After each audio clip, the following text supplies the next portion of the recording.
Sorry. Okay. People here. Looks like it's starting up.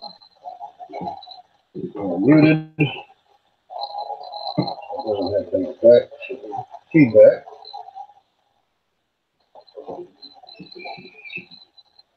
And yes, sir. There ain't nothing better than my mouse disappeared.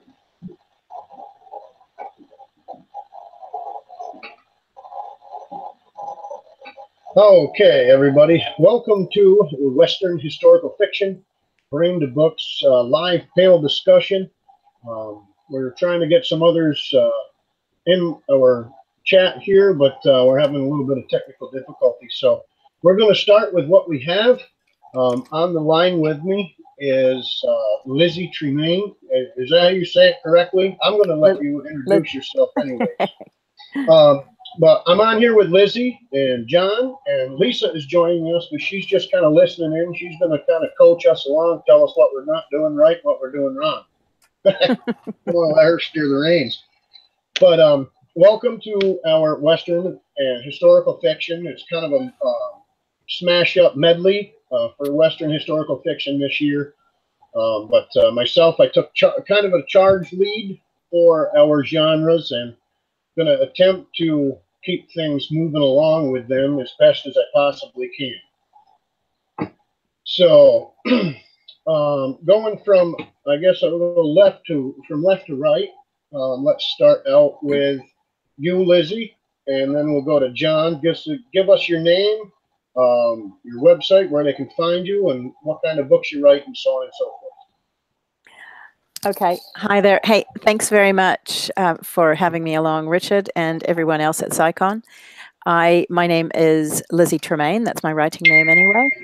I live in New Zealand at this point. I come from California originally, but I've been in New Zealand since '91, and I write historical fiction, whether it's from Utah through to Nevada, which wasn't Nevada at the time, through to California, Nevada, onto New Zealand and Russia. So historical fiction, and I also write veterinary fiction because I'm an equine vet, and I love to write.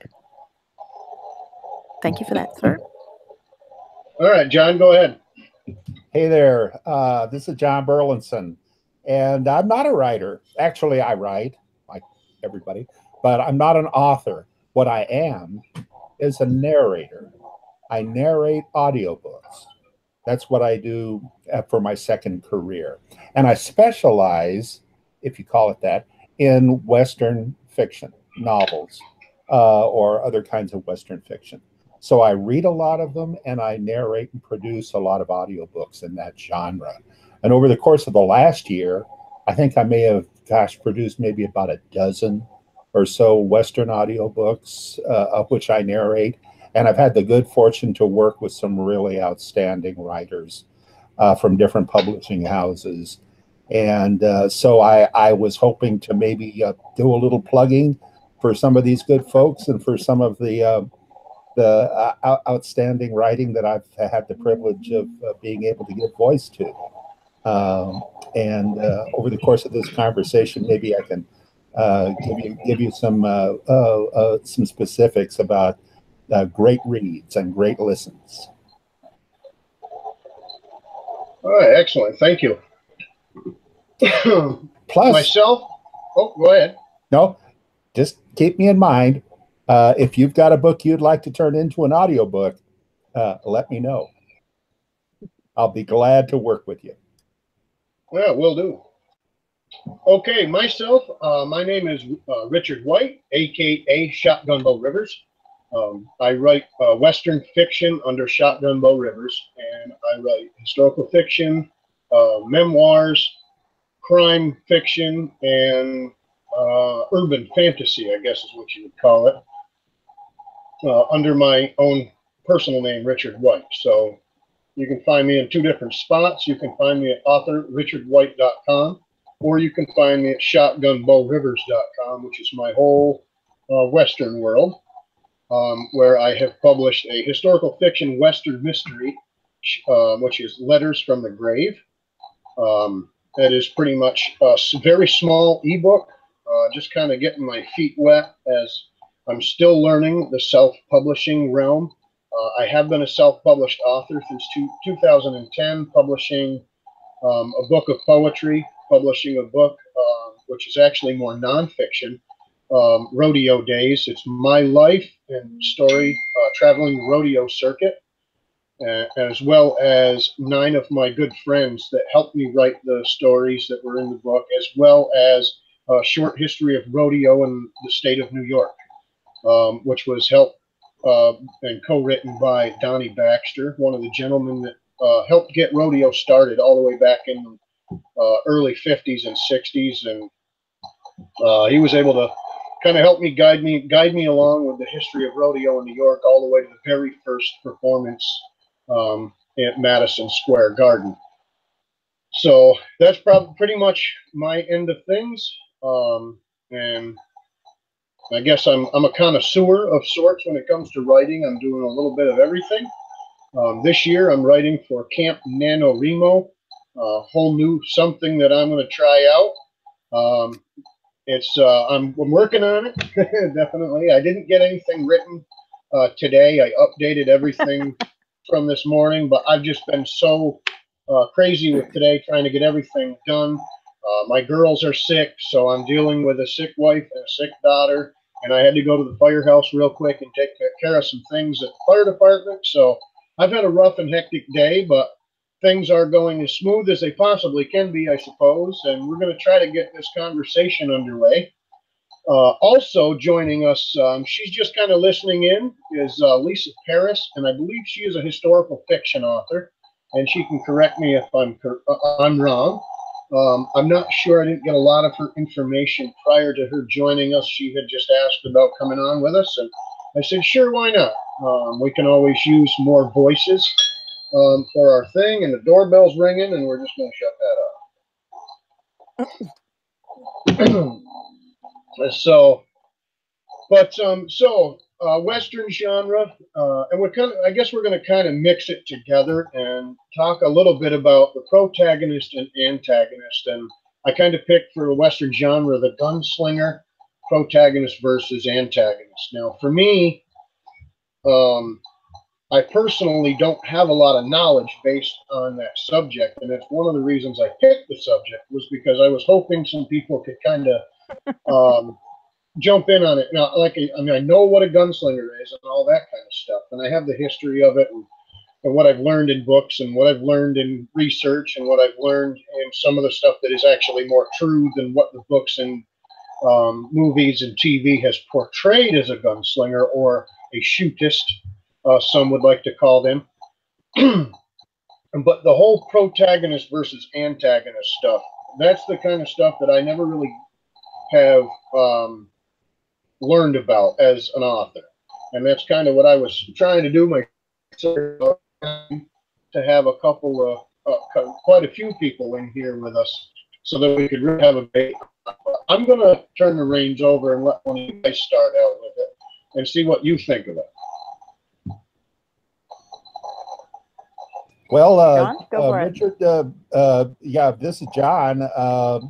You know, it's an interesting topic. You know, if you're a fan of the Western genre, over the course of the years, the decades, the century, you have seen a lot of shows and read a lot of books about the gunslinger, the gunfighter, the oftentimes the man of peace who is forced into picking up his gun again. Maybe he was once a skilled gunman, but has put it away in an attempt to try to reform his life, but now is faced with the kind of threat that requires him to search his conscience and his soul and decide whether or not to pick that gun up again. It is such a standard kind of thing. Some of the books that I've read this last year that I've done some narration on have focused on the gunfighter. I guess the one that really jumps into my mind is one called The Guns of Frank Eaton. The author is David Althouse.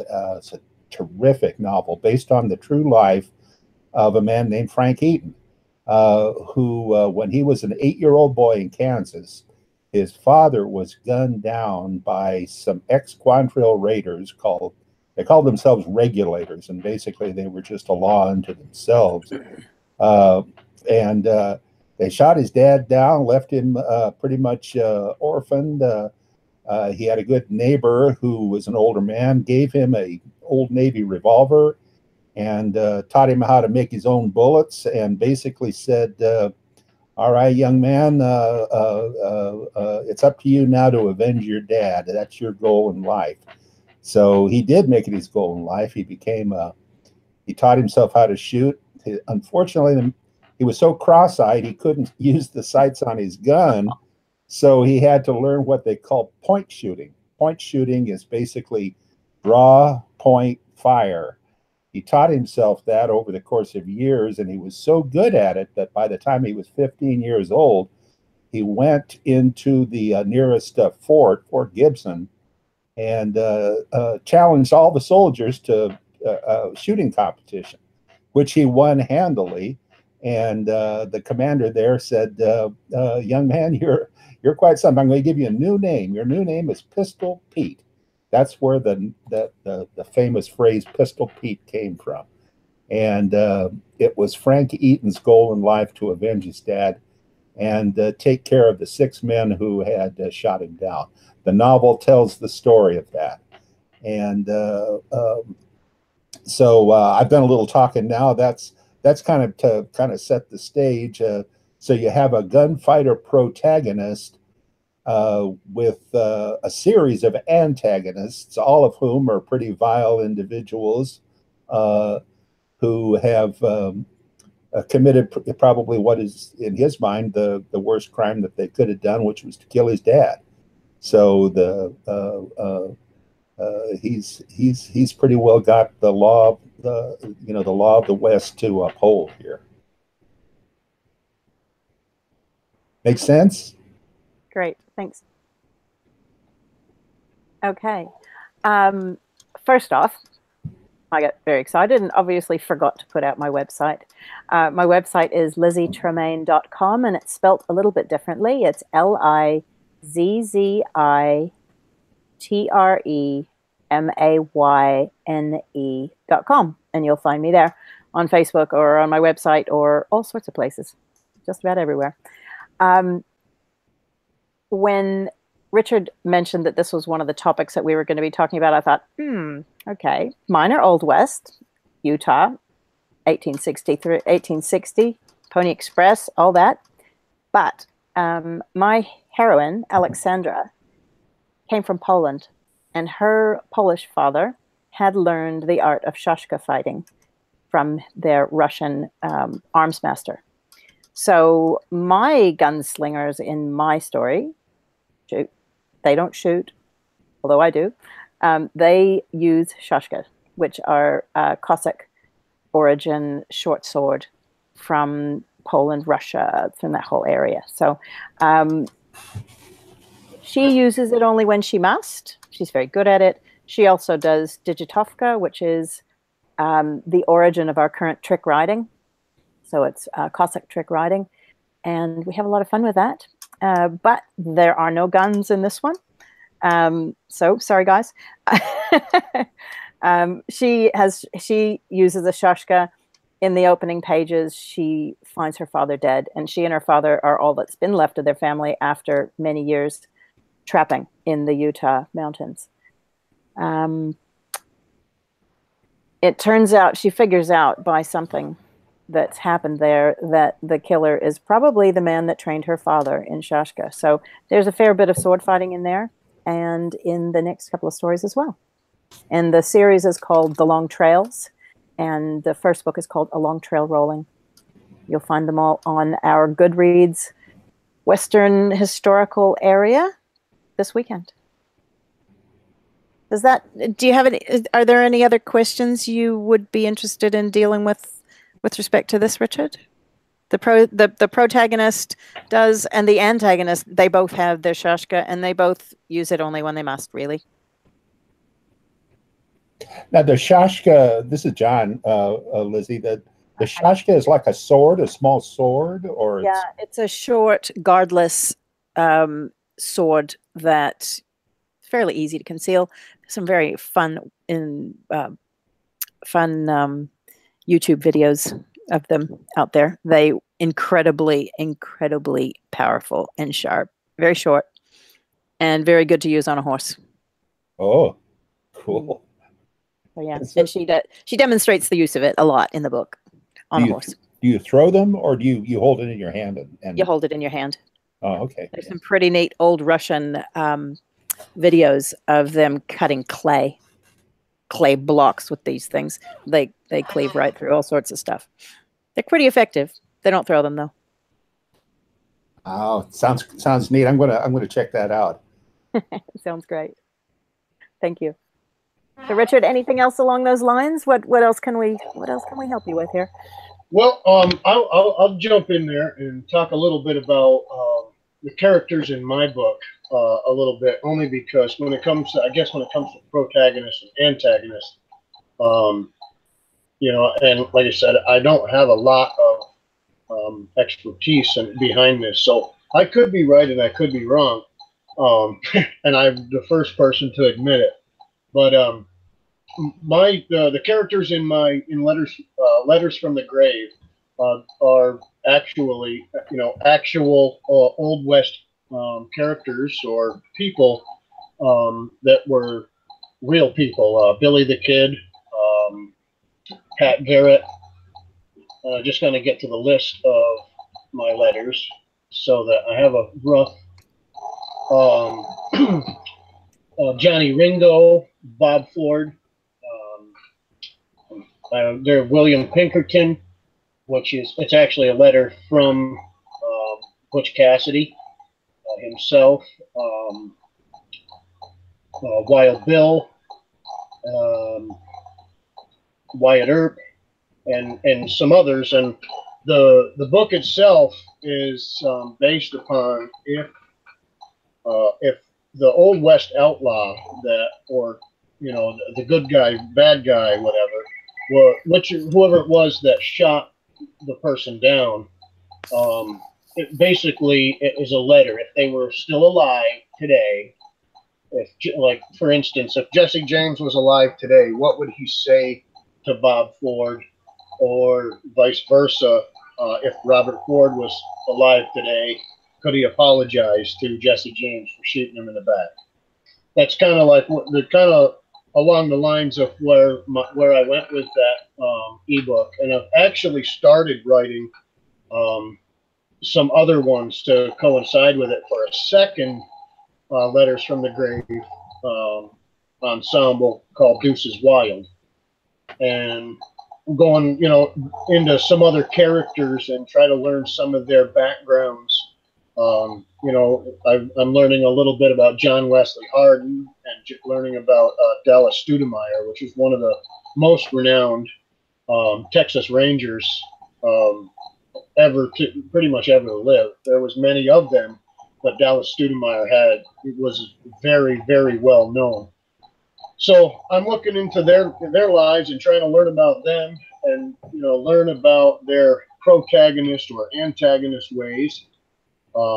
And how they did things. Whether John Wesley Hardin was one of the most ruthless killers of that time, probably being one of the most deadly, besides Billy the Kid, in which many of Billy the Kid's killings were never actually confirmed. They went more off of what the regulators and what the group that he hung out with stated that he actually shot. But when it really came down to it, I think they only recorded, like, I don't know, 18 killings or something, when in reality he was claiming somewhere near 40 or something at the time. But the book is, you know, it's a mystery, and it's a historical fiction because it does go into you know, historical events and things that really happened. Such like Johnny Ringo, his letter to Wyatt Earp is his confession of killing himself and why he killed himself. That, and you know, basically, how do I say it? He's basically making an ass of Wyatt, with lack of a better term, I guess, because Wyatt and Doc Holliday never did get it. You know, he did himself in. So he's kind of taunting Wyatt and Wyatt and Doc for not killing him, and he killed himself. So that's basically where I went with that story, and that's, I mean, the whole protagonist antagonist thing. I was trying to put pieces together so that I knew that whether they were the bad guy or not, they would turn out looking a little better than they really were. You know, for like Bob Ford writing a letter to Jesse apologizing for killing him, and you know, and then ended up being killed himself. So that's basically where it was at for me. And like I said, I don't know where to go further than that with the whole protagonist antagonist end of things, besides just telling the story that I research. That's interesting, Richard. You've described a very interesting sounding book, and one that I'm going to search out. It sounds like quite an interesting take on things. You know, you mentioned Wyatt Earp in the context of protagonist antagonist, and of course, anybody growing up in America, at least my generation, would look at Wyatt Earp as a hero. There was a TV show about him, very, very popular back in the 50s and 60s. Several movies that have been made. But, you know, there's a good deal of controversy about a figure like that. He's portrayed as the protagonist, and sometimes as the antagonist, and sometimes as both. He was a complex character, and even today, there are people who get very, very passionate in Earpology and following reconstructing the events around his years in Dodge City and Tombstone and other places, and proving once and for all that either he was a good guy or he was a bad guy. And turns out I actually had the chance to read a novel this last year that was made into an audiobook called The Warriors of the Code, in which Wyatt Earp is a character, not the central character, but a character. And it tells the story of the gunfight at the OK Corral from the perspective of an observer who turns out ultimately to be Wyatt Earp's attorney at the trial that took place for him and Doc Holliday after the gunfight, in which they were brought up on murder charges, because there was some that looked at that as a murder. And the book itself kind of tells a nuanced picture of how all of that happened. So, oftentimes these things are simplified down for fiction, or sometimes in fiction, and you have, the black hat and the white hat. But people kind of wore gray hats back in the day, and it wasn't always quite as clear cut as one might think. And that's what it sounds like your book kind of brings out too. Absolutely. And yes, I actually have learned quite a bit about Wyatt Earp, and looking at his story. I'm actually in one of the other books that I plan on adding to the set. I actually plan on diving into that a little bit more, for that reason that I was able to read some information and learn some more about not just the OK Corral, but some of the other things that happened in Wyatt's life, such as the things in Dodge City. And you're absolutely right. He was, in books and media, and a lot of times in movies and such, He is actually he's mostly painted as a good guy in many senses, and a lot of times it's actually more fictional than it is reality and what really happened. Like, you know, the fact of the matter is, when it comes to the OK Corral, it wasn't even at the OK Corral. It was in an alley down the street next to it.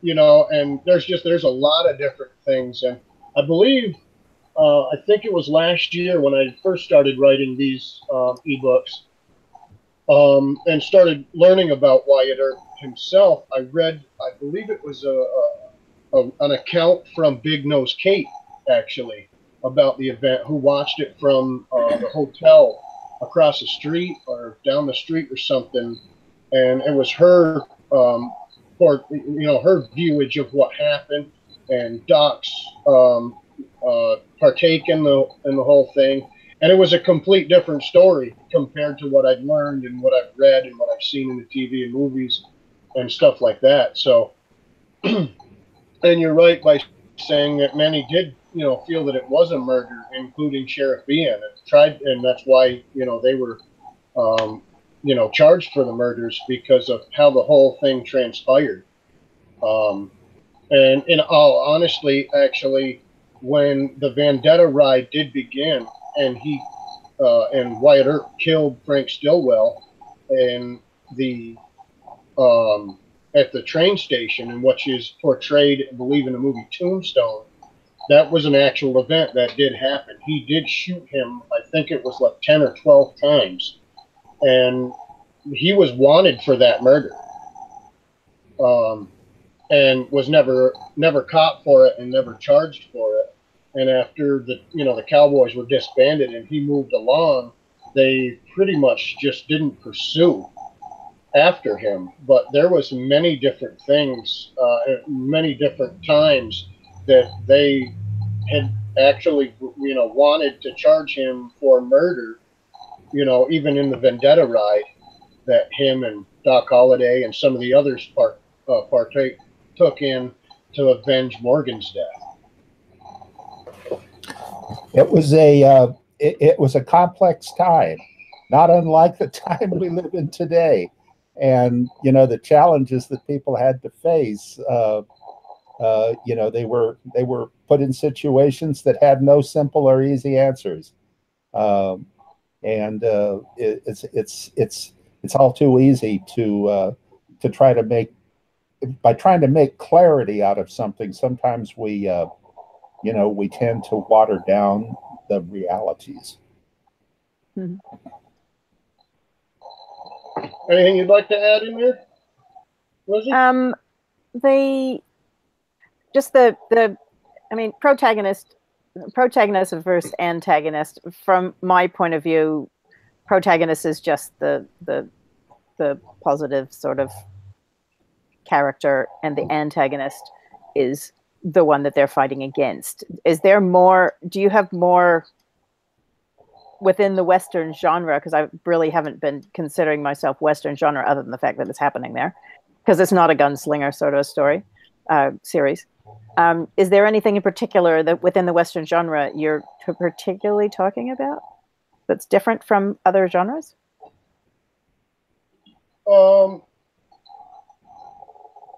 No, I guess I can't answer that question correctly. I would have to say probably no, correctly. I just wondered if there was something different. Because my antagonist, actually, I'm not going to give the story away, but he doesn't stay as bad as he was. Put it that way. And they can shift around and go back and forth, I guess.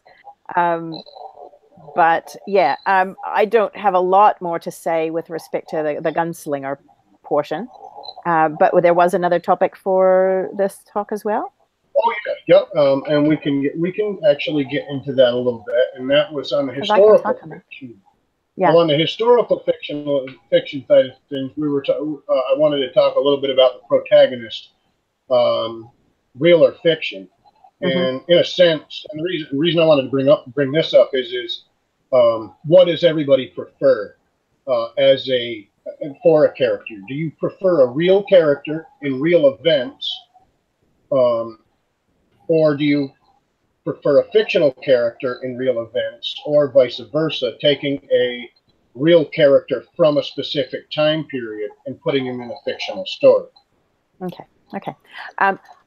I haven't written probably not true. I haven't published a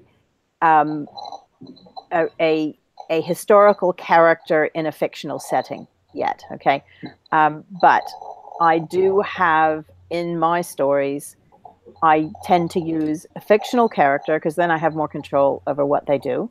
I use a fictional character, main characters, but I season the story liberally with characters from history, and I portray them as close to the established literature that I can find as I can. Okay, granted, that's not always the same from everybody, but I follow the people who were in existence at the time to the best of my understanding. If I change dates or locations or anything like that, it's all in the author's notes. I am pedantic. I've been writing as a veterinarian for years and years, whether it's been about regular practice or acupuncture, chiropractic, postural work, or dentistry, equine veterinary dentistry, which I do a lot of writing about. I have learned to research. I'm pretty reasonable at it by now. I've got like 10 years of uni, which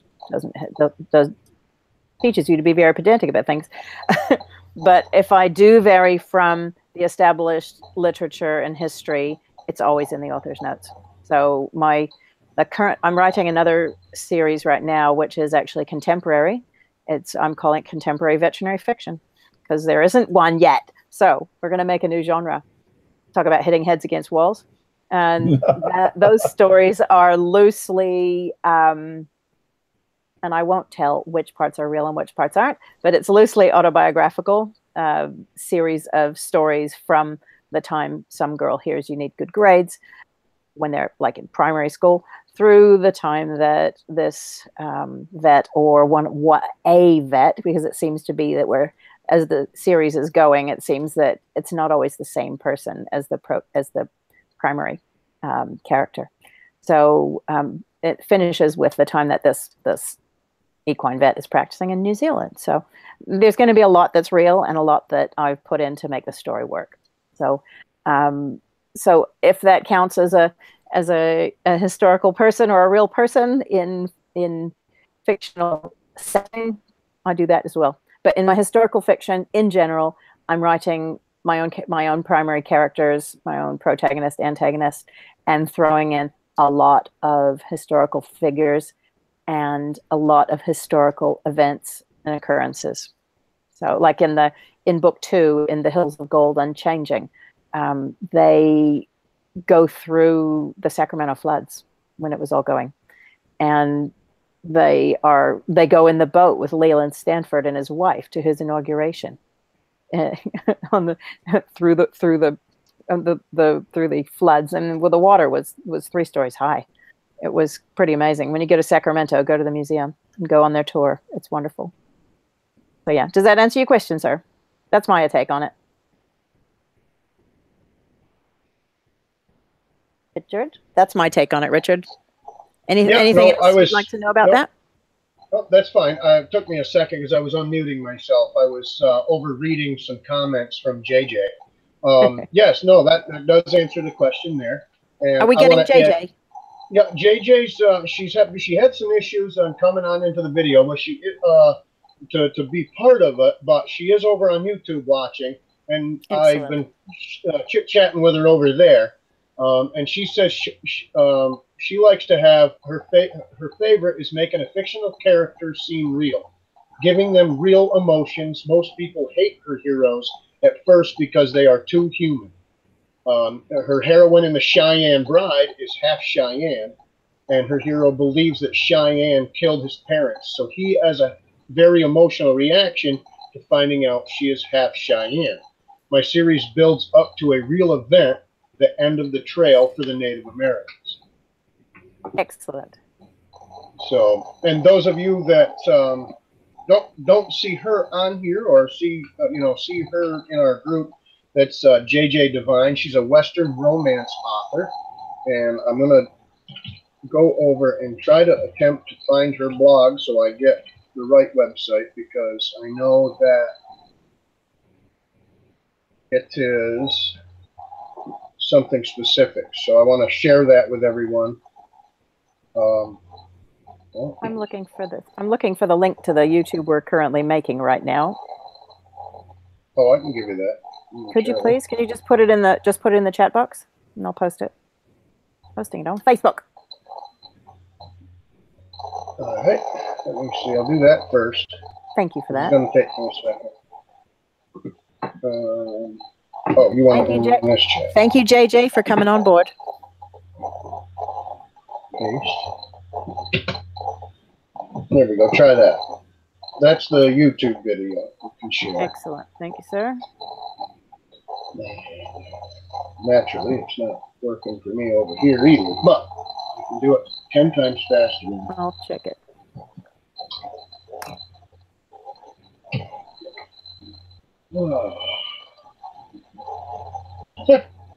Never wants to work in my favor. That works. That works. That link works. Awesome.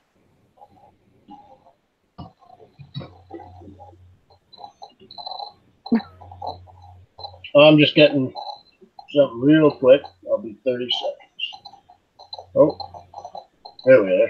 I really should brush my hair. There we go. DefiningJJDevine.weebly.com. So if you guys are looking for JJ Devine's Western romance, you can find her at DefiningJJDevine.weebly.com. Excellent blog over there. Excellent books. I've actually had the opportunity to work with JJ in the past. A couple of years ago, a handful of us did a blogathon for National Day of the Cowboy, in which JJ was able to take part of. Ramblings of a Writer. See, I know it was something of that sort. I think it's ramblingsofawriter.com is what I think it was. For some reason, I don't have. Yeah, Ramblings of a Writer. So if you look for Ramblings of a Writer, you will find Miss JJ Devine. But yes, we worked together a couple of years ago at the National Day of the Cowboys.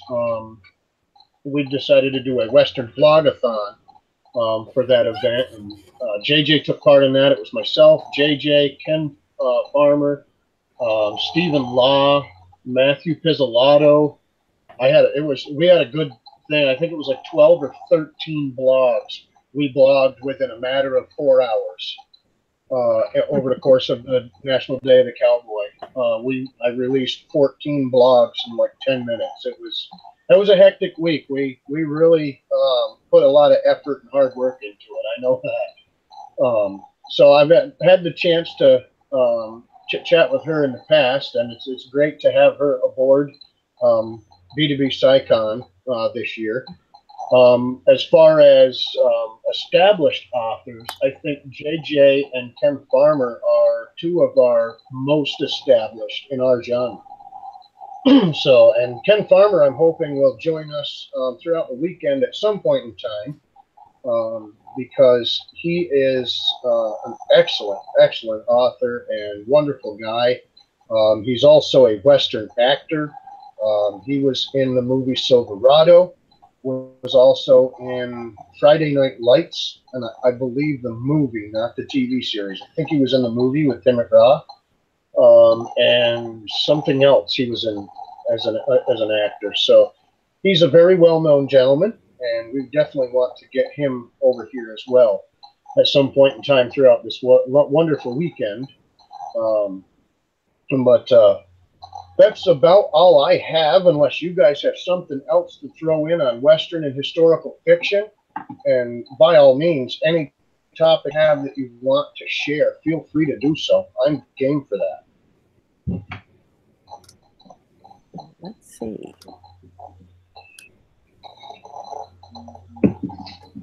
Well, for me, I think we've had a real good conversation. I thank both of you for taking the time to put this on. Richard, thank you so much for kind of leading the charge on this and many of the other events that are part of this SciCon.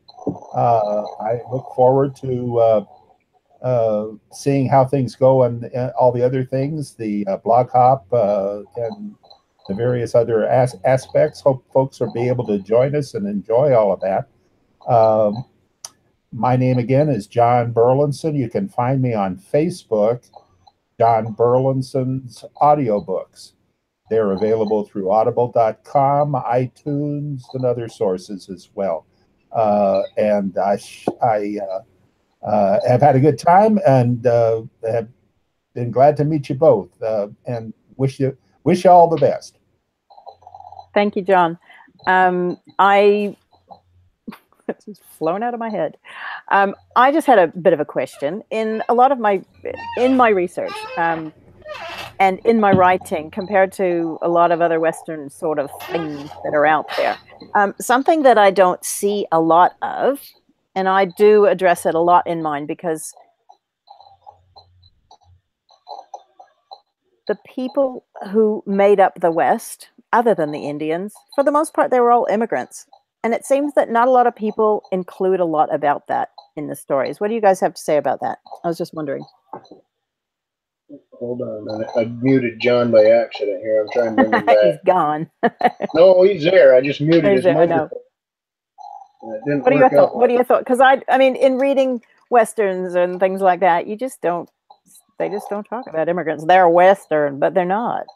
They're not. They haven't been here very many generations, most of them.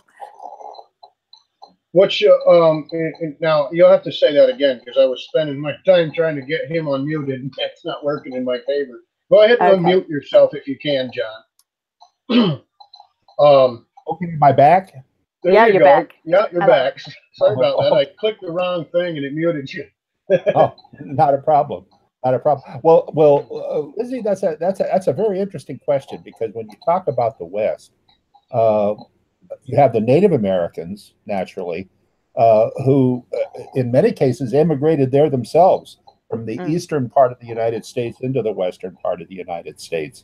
But then you have native tribes that were populated throughout the West, and everybody else was an immigrant, and they came from everywhere.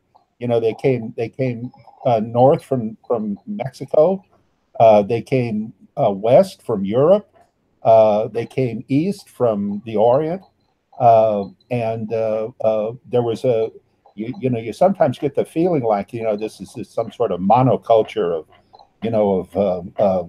good old boys and good old girls, and and this and there was a hardy frontier type, but no, you had a whole range of people, and I know I've been shameless with plugging my stuff here, and this is terrible. Of course, that's what we're all here for, I think. In some way or other. But I this last year I read a really good book. They were all good books, but one in particular that you might be interested with that question is called Dog Soldier Moon. Dog Soldier Moon. The author is McKendry Long, and he sets this in the general Fort Worth area, but around the time of Custer.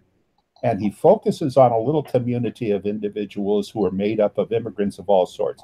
African Americans, people from Europe, Irish people, Mexican people, Hispanics, Indians.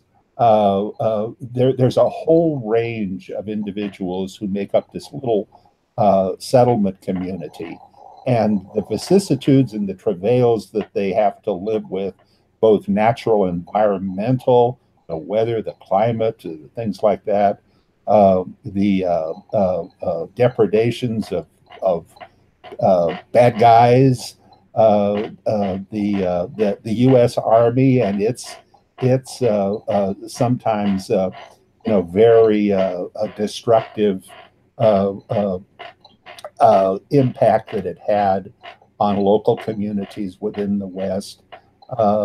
It's a fascinating book that really kind of explores a little bit of that immigrant feel that you were talking about, the sense of being dislocated and trying to make a go of things among other folks who are also dislocated.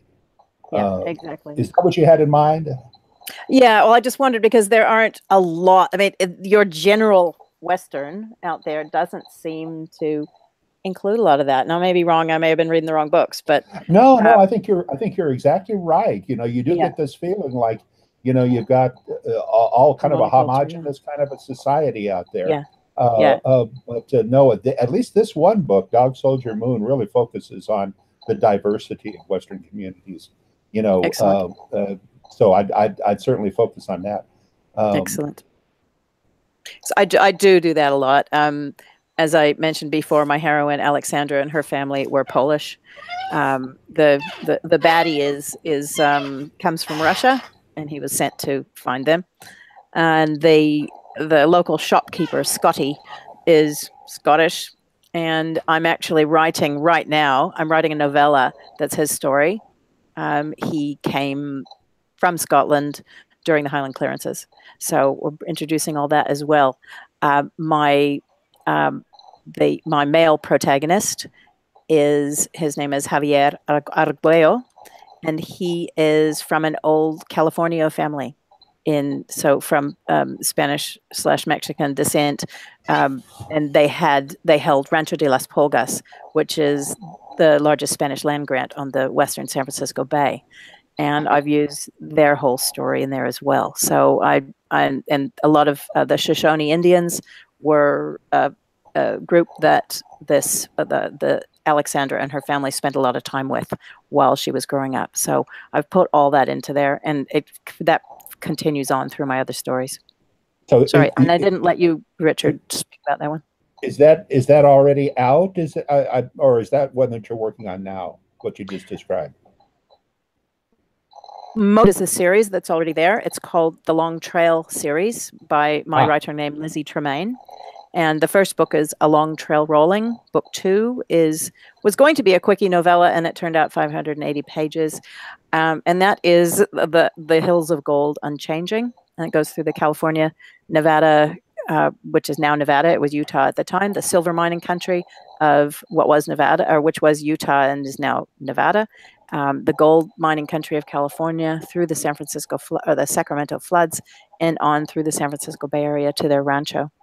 And then book 3 is called A Sea of Green Unfolding, and everything in their life sort of goes to custard in California, and they didn't think it can get much worse, so they head off to New Zealand. And because their friend, who was a newspaperman there, told them that everyone gets along over here, so they shot off across the seas to wind up smack in the middle of the Waikato Wars, which was a war between the Maori and the Pakeha settlers. And things got very messy. But yeah, so it goes on. But the one that I'm writing right now is a novella, and it will be coming out with a box set for Authors of Main Street in the summertime sometime. So, and that does not have a name yet, but that's Scotty's story, the shopkeeper, the trading post keeper. His name. Okay. So, yeah. Cool. Nice. Cool. Thank you. So, Richard, your thoughts on that? Yeah, I will jump in, but before I do, I want to make sure that we get JJ's thoughts on there. She says she agrees the Old West was made up of a lot of immigrants, and her heroine's father was from France. It was briefly mentioned in the beginning of the story. I've got to be quite forward about it. I'm working on a novel and have been for a very long time, and have not sit down and try to finish it. And what I have to do is sit down and actually read what I have so far, because it has sat on the back burner for so long, and I've been angry with myself because of it. But working on Laramie's right, working on Laramie's Thunder. Working on Laramie's Thunder, I was actually doing that a little bit, trying to add some of where they came from before they ended up in Texas and stuff like that. So I was kind of trying to backtrack in some certain chapters, backtrack their story to where it all started. But I got to agree with John that pretty much everybody that, you know, in that time period, everybody was an immigrant, no matter how you started out. Because if we go back to, you know, when the settlers first settled the 13 colonies, and everything west of Kentucky was woods. It was forest. It was hardly pretty much nothing there until Daniel Boone, you know, made Boonesville, and so on and so forth, and they began pushing westward. You know, but as they came west, it was, you know, a myriad of all descents coming across from the settlers settling, you know, whether they be English, Scottish, British, you know, and so on and so forth. And as the time come along, and we had Canadians come down out of Canada, and we had, you know, you had the Spanish and Mexicans come up from Mexico, and in actuality, before it was the cowboy, it was a vaquero, because a cowboy actually comes from the Spanish word vaquero. And it's something I learned when I was doing the research for rodeo days. Vaca is cow. Right. Well, that's why it's a vaquero is what they call, and I would have to open rodeo days to give, because that's the start of the book. It talks about that, the complete history of, you know, where they came up with cowboy, you know, in the old West and stuff like that. Like when it comes to the gunslinger and gunfighters wasn't a term until Zane Grey began using it in his novels. If you actually go back far enough into the history of, you know, the gunfighter, the gunslinger, they were actually called shootists. They preferred to be called shootists, not gunfighters and gunslingers. That's something that came along with fictional stories and fictional books. But as far as, you know, immigrants come along, you know, both of you are right in saying that, you know, as they are immigrants, it doesn't, everywhere they came from, when they first settled in the West, the push west was for the gold, and to settle, you know, the areas out there and the lands that were being sold, and like the Louisiana Purchase and some of the other big land grabs as they did. And like, it was already being habitated by Native American tribes of all kinds of different descent.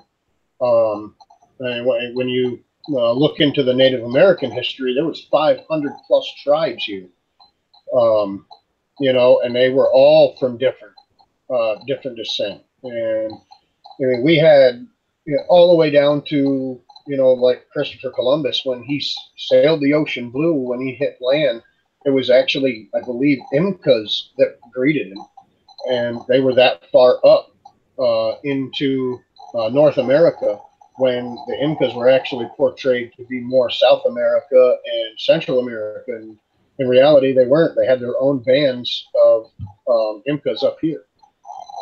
So, but yeah, so when it comes to that, I personally haven't written a lot about that or added that into my stories, except for Laramie's Thunder. I believe I was going into that with Laramie's father. And I haven't had the book open, so my names don't, they slip me very well. But now Laramie's Thunder is a complete sweet revenge story.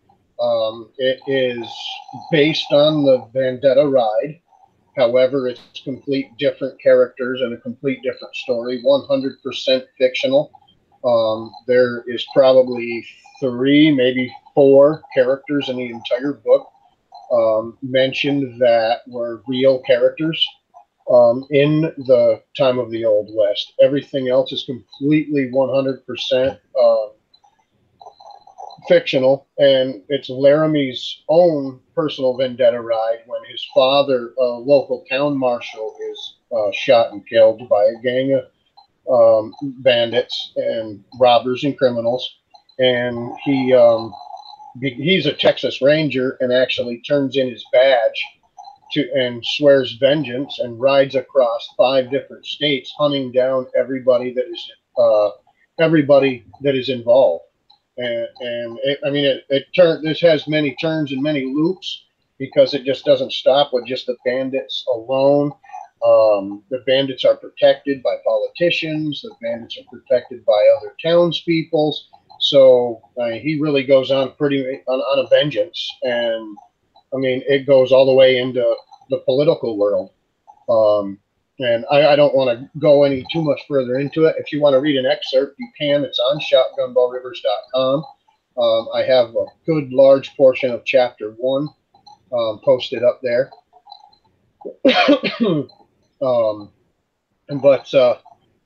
But that's probably about the only time so far that I've written about, I guess, race or immigration, as to say, in my writings.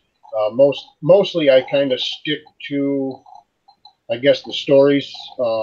There's like with Letters from the Grave. I stick to as close to the stories that I have learned about them, and of course there's some fiction in there, and there's also some real event things, and then again there's the complete fabrication of a letter from a dead guy, which is that's the whole mystery behind it.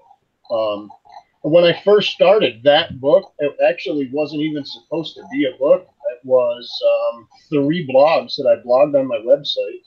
And those 3 blogs literally were the most interacting. I had more people comment and like them and say how much they appreciated that kind of a mystery into the subject. It was a way of doing things that no one had ever really done anything like that before. And I sat down and said, well, maybe if I published a book.